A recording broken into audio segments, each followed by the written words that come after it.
One of the coolest things about being here on open days is that sometimes people bring in things that they have made and show us. We have had a number of people come in with instruments that they've made that send out MIDI information that we can then plug into the machines that we have in the museum. Brendan came in with a mouth organ that sends out MIDI information. We plugged that into Joan's organ, so you can play the organ with a mouth organ. Pretty cool. We had Rory come in with his MIDI hurdy-gurdy, which we also plugged into Joan's organ. Today we had Roger come in with his own creation. It's a MIDI piano roll reader. So here with Roger, Roger's brought us something very interesting into the museum today. This thing here, which is a MIDI version of our player piano roll reader. I've christened it the Portanola because it's like a pianola but it's portable. This is all actually from a real pianola, and you've repurposed it and added electronic bits to it. Well, in a pianola it would be pneumatic, but in this there are opto sensors along here that pick up when the holes are punched in the paper. Pretty much identical, right?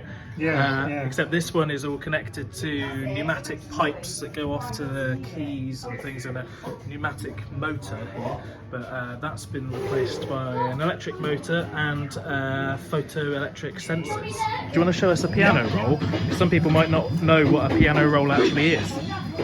So they came like this, and you used to be able to go to a library and borrow them, and the music is basically encoded as holes punched in the paper. So each hole corresponds to a note on the piano, or in this case you can plug this into anything that receives MIDI data. And if you're familiar with digital audio workstations like Logic or Pro Tools, there'll be a little tab on there where you can the pianola roll go on piano roll, exactly. And so you might recognize the kind of pattern of this, but originally this was a physical thing, a piano roll, that went on a pianola. Through there. Hook it on the bottom. And we got this already plugged into the MIDI input on Joan's organ here. And hopefully then if we play it, it should work. Let's see. We just need to turn the motor off. And we'll see here the notes coming through. Hey!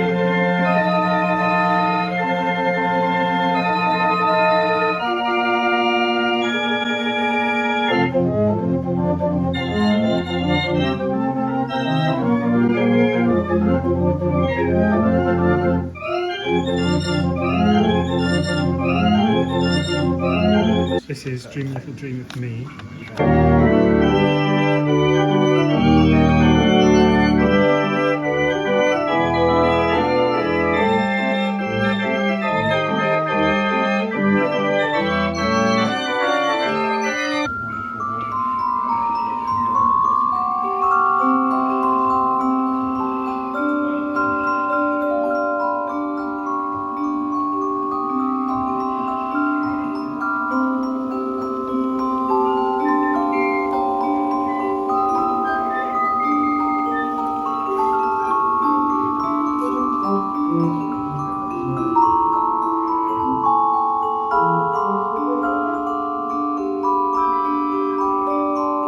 What could possibly go wrong? Right, let's give the Furbies a go.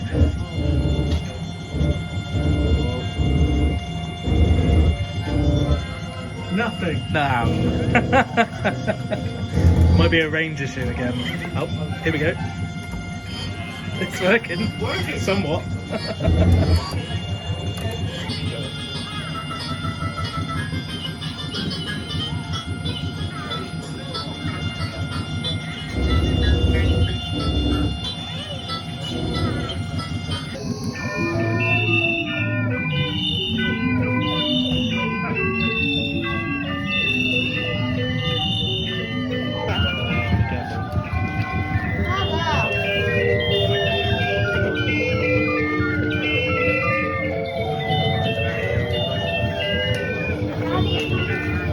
that's an impressive bit beautiful. of stripboard. I like that. Very nice. So I've got some linear pots here that control the volume and the speed of the roll. Modern pots, but they're disguised. You've actually used the old levers from the piano controls, Yeah. the original piano that this Yeah. came out of. Really nicely done. And so how have you attached those to the... Oh, I see, yes. Just a A little. little sliding adapter. Very clever. These are all the wires coming down from the pickups and the controls, and you can unplug them. It must have taken you a little while to solder all Yeah, it those. was a bit of a pain. Very neatly done. Look at all this cabling. It's just function transistors on the pickup, so it samples all this in parallel, and then it serializes it into the microcontroller. So this is a huge parallel bus, and I was listening to ABBA's greatest hits whilst I was soldering it up, and I reckoned I could get 4 wires in per tune. So you can imagine how many times I listened to the CD when I was doing it. So you've got the original bar there where the pneumatic pipelines would be connected to, but now you've got infrared sensors and then infrared LEDs inside here, and there's an LED for every sensor, is that right? Yeah. So have you repurposed something for this this black housing here? That's actually the bonnet strip off a 1930s car. Okay. Just painted it black, it should be chrome. You may have noticed that we've not posted a video for a little while. Things have been slightly busy here, but lots has been happening. So there will be updates coming soon about all the new things that are in the museum and the things that we have fixed, like this. If you want to continue to support the museum, then you can make donations on the website or buy the sample packs and things, or come and visit us in person. Our open days are on the weekend, Saturday and Sunday, 1 till 4 p.m. And that's every weekend of the year. All right, we'll see you in the next one. Say goodbye, Furbies. Bye-bye.